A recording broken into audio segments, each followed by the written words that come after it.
Hi, I'm Mark McPherson and welcome to my 52 blogs in 52 weeks, with each blog being about one of my 52 types of people who are poorly behaved and at times downright difficult. This week I'm presenting by video, just for a change. And this week we're talking about a delightful character, number 48 in my series, called the sidetracker. Now, let's get this straight. We all sidetrack people from time to time when we don't really want to talk about whatever they're talking about. But the sidetracker I'm talking about is a very different kettle of fish. These people are out to manipulate us and to control us. It's very different to the way we operate. So let's just have an example. We're sometimes 15 minutes into a conversation and we're saying, why? How come we're talking about this? Well, this isn't what I want to talk about. And you have to backtrack and get yourself back onto the path you should be on.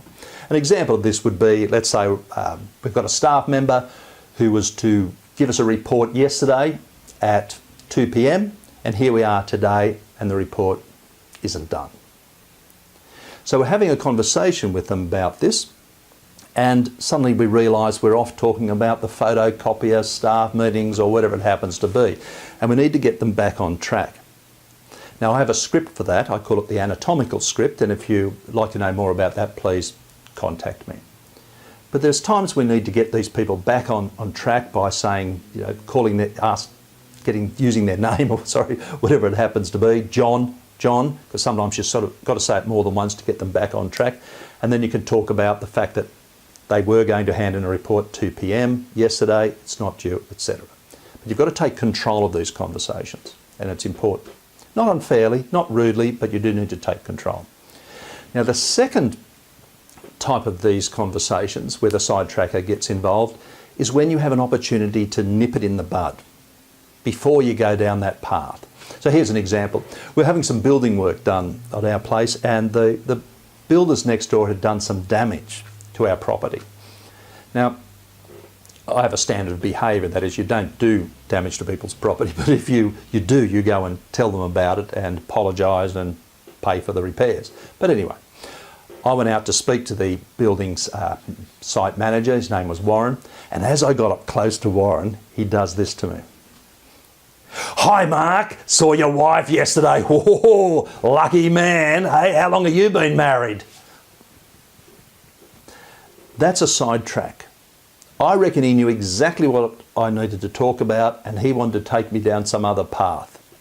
Now, this isn't one where you have to backtrack. Here's one where you can actually not go down that path at all. Now, in this situation, what I did was simply ignore it.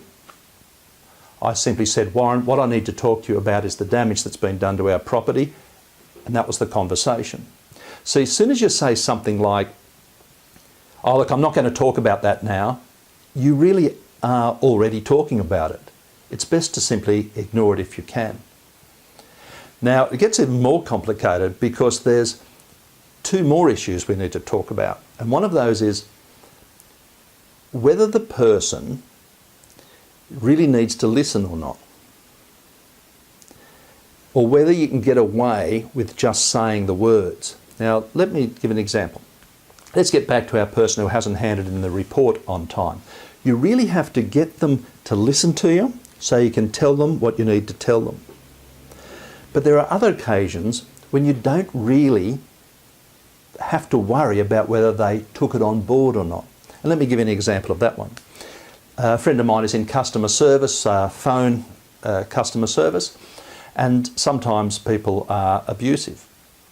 So what's important for her and the benefit of the recording is that she actually says something like, Mr. Jones, that's the third time you've sworn at me, you've used the F word or whatever it happens to be. I need to warn you that if you continue to use bad language and swear at me, I will terminate the call.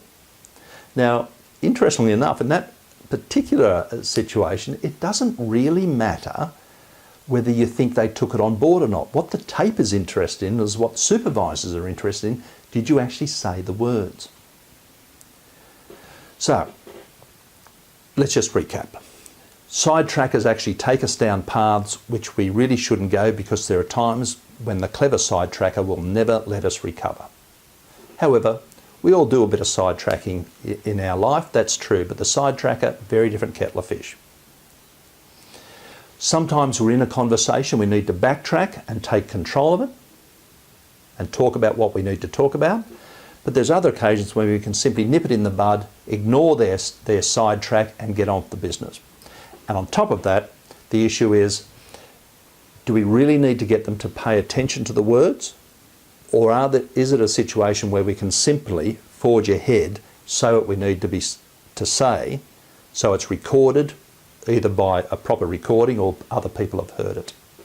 Anyway, that's enough of the sidetracker, that's enough of the video.